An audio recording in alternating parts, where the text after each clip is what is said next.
మీ ఒంట్లోని రక్తం మరగకుంటే మీ నరాల్లో ప్రవహించేది నీరు అని అనుకోవాలి. యువతలోని ఉత్తేజం మాతృదేశం కోసం ఉపయోగపడకుంటే అది నిస్తేజమే అవుతుంది. స్వేచ్ఛ పొందాల్సిందే, స్వాతంత్రం రావాల్సిందే.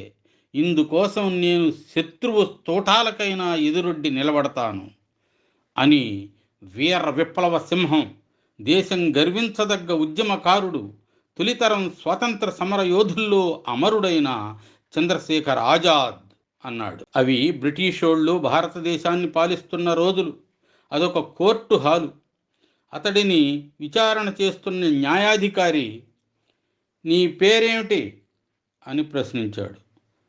ఆజాద్ అని సమాధానం. ఆజాద్ అంటే స్వేచ్ఛ.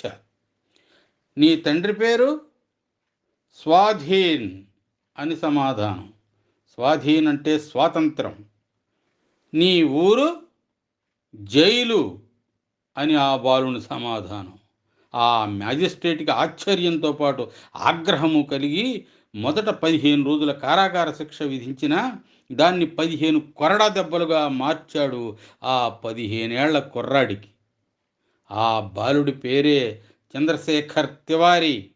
ఈ సంఘటన తర్వాత నుండి ఆయన చంద్రశేఖర్ ఆజాద్గా పేరుగాంచాడు. భారత స్వాతంత్రోద్యమ చరిత్రలో చెరిగిపోని సంతకమై నిలిచాడు. 1906 సంవత్సరం జూలై 23వ తేదీన మధ్యప్రదేశ్లోని బావరా అనే గ్రామంలో సీతారాం తివారీ, జగరాణీదేవి అనే బ్రాహ్మణ పుణ్య దంపతులకు చంద్రశేఖర్ తివారీ జన్మించాడు. కొడుకును సంస్కృత పండితుణ్ణి చేయాలని కాశీ విద్యాపీఠంలో చేర్పించారు తల్లిదండ్రులు. ఈయనకు చదువు మీద కంటే ఇతర విషయాలపై ఆసక్తి ఎక్కువగా ఉండేది. స్వతంత్రోద్యమం ఉధృతంగా సాగుతున్న రోజులవి. జలియన్ వాలాబాగ్ మారణకాండ ఆ బాలుని తీవ్రంగా కలిసివేసింది. 1921లో గాంధీజీ పిలుపు మేరకు సహాయ నిరాకరణోద్యమం ఊపందుకుంది. 15 ఏళ్ల వయసు గల చంద్రశేఖర్ ఈ ఉద్యమానికి స్పందించి తాను చదువుతున్న సంస్కృత పాఠశాల ముందే ధర్నా చేశాడు. పోలీసులు పట్టుకెళ్ళి న్యాయస్థానంలో నిలబెడితే తన పేరు ఆజాద్ అని, తన తండ్రి పేరు స్వాధీన్ అని, తనుండేది చెరసాల అని ధైర్యంగా చెప్పి 15 కొరడా దెబ్బల శిక్షకు గురయ్యాడు.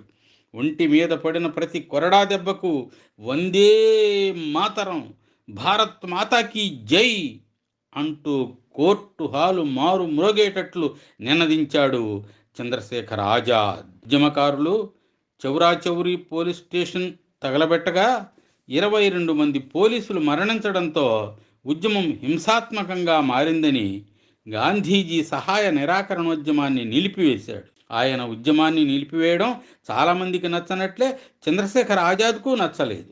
దురాక్రమణదారులకు, దౌర్జన్యకారులకు వారి భాషలోనే బుద్ధి చెప్పాలని నిర్ణయించుకొని విప్లవ పంథాలోనే భారతదేశానికి విముక్తి లభిస్తుందని భావించాడు ఆజాద్.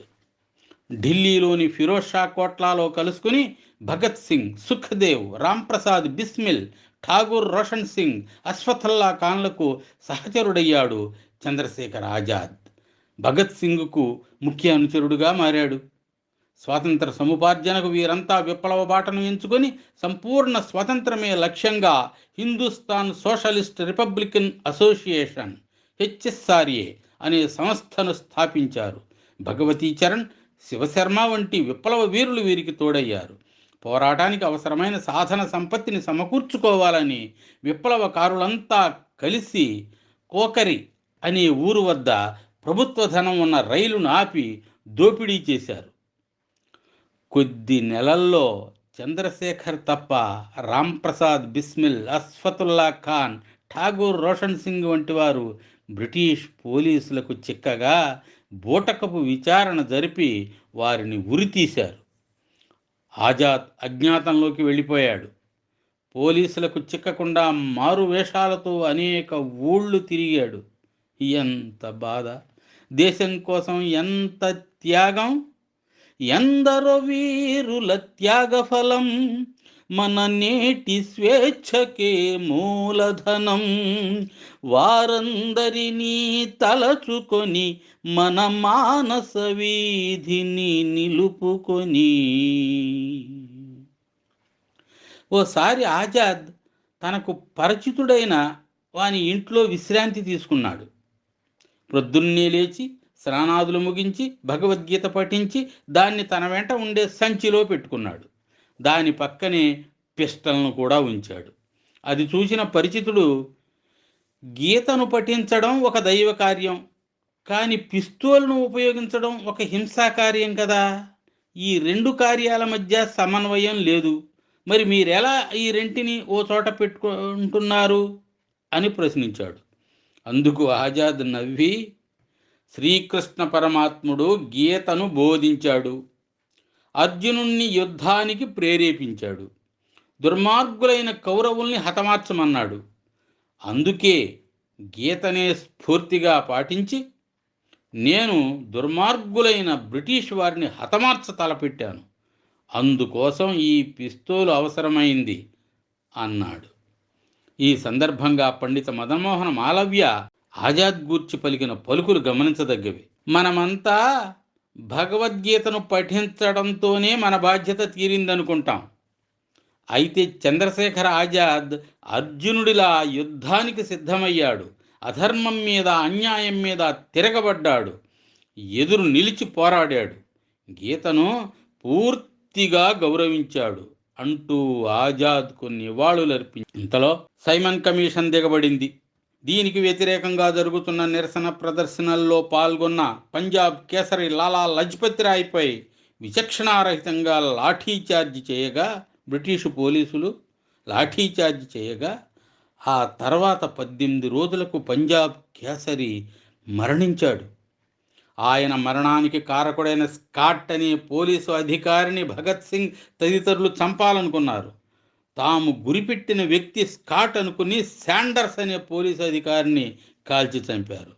పారిపోతున్న భగత్ సింగ్ రాజ్గురువులను చనన్ సింగ్ అనే పోలీసు పట్టుకోవడానికి ప్రయత్నించాడు. ముగ్గురు పెనుగులాడుతున్న సమయంలో మిత్రులను కాపాడుకోవడానికి చంద్రశేఖర్ ఆజాద్ చనన్ సింగ్ను కాల్చి చంపాడు. బ్రిటిష్ పోలీసులకు ఆజాద్ ఒక సవాల్గా పరిణమించాడు. ఆ తర్వాత భగత్ సింగ్, రాజ్గురు, సుఖదేవులు పార్లమెంటుపై దాడి చేయడం, వారిని పోలీసులు పట్టుకోవడం, న్యాయస్థానంలో వారికి ఉరిశిక్ష పడడం జరిగిపోయింది. వారి ముగ్గురిని ఉరిశిక్ష నుండి తప్పించడానికి ఆజాద్ ఎందరినో కలిసి ఎన్నో ప్రయత్నాలు చేశాడు, కానీ ఉపయోగం లేకపోయింది. దాంతో కలత చెందిన ఆజాద్ 1931 సంవత్సరం ఫిబ్రవరి 27వ తారీఖున అలహాబాదులోని ఆల్ఫ్రెడ్ పార్కులో ఇతర విప్లవ మిత్రులతో కలిసి భగత్ సింగ్ తదితరులను ఎలా విడిపించాలో చర్చిస్తున్నాడు. ఈ విషయం తెలుసుకున్న పోలీసులు ఒక్కసారిగా చుట్టుముట్టారు. అప్పుడు చంద్రశేఖర్ దగ్గర ఉన్నది ఒకే ఒక పిస్టల్, అందులో ఉన్నది కొన్ని తోటాలే. వాటితోనే ఆజాద్ చివరి వరకు పోలీసులతో భీకరంగా పోరాడి ముగ్గురు పోలీసుల్ని కాల్చి చంపాడు. అప్పటికే 5 బుల్లెట్లు ఖర్చయిపోయాయి. పోలీసులు సమీపిస్తున్నారు. వారంతా మరింత చేరువయ్యారు. ఇహ తప్పించుకునే అవకాశం లేదని అర్థమైపోయింది ఆజాద్కు. పిస్తోల్లో ఉన్నది ఒకే ఒక్క బుల్లెట్. ఆ ఒక్క బుల్లెట్తో ఒక పోలీసును కాల్చి చంపొచ్చు, కానీ తాను పట్టుపడడం ఖాయం. సజీవంగా వారికి దొరకడం కన్నా మృత్యుదేవత ఒళ్ళో ఒరిగిపోవడం మంచిదని భావించాడు ఆయన. అప్పటి వరకు పోలీసులకు గురిపెట్టిన పిస్టల్ ఇప్పుడు తన కణతకు గురిపెట్టుకున్నాడు. భారత్ మాతాకి జై అంటూ ట్రిగ్గర్ నొక్కాడు. గుండు ఆయన కణతలో నుండి దూసుకుపోయింది. నిర్బంధాన్ని, శృంఖలాలను జీవితంలో ఏ కోశానా ఒప్పుకొని ఆ అమరవీరుడు స్వేచ్ఛగా మృత్యు ఒడిలోకి జారిపోయాడు. భరతమాత ఆయనను కన్నీటితో అక్కున చేర్చుకుంది. 25 సంవత్సరాల వయసులోనే చంద్రశేఖర్ ఆజాద్ నేల కొరిగిపోయాడు. ఏ మేరే వతన్ కే లోగో జరా ఆంఖో మే భర్ లో పానీ జో షహీద్ హుయే హై ఉన్కీ జరా యాద్ కరో కుర్బానీ तुम भूल न जाओ उनको, इसलिए सुनो ये कहानी, जो शहीद हुए हैं उनकी जरा याद करो कुर्बानी. భరతమాత దాస్య శృంఖలాలు తెంచడానికై ప్రాణాల్ని తృణప్రాయంగా సమర్పించిన చంద్రశేఖర్ ఆజాద్ 93వ వర్ధంతి సందర్భంగా ఆయనకు అశ్రు నివాళి అర్పిద్దాం. ఇంక్విలాబ్ జిందాబాద్.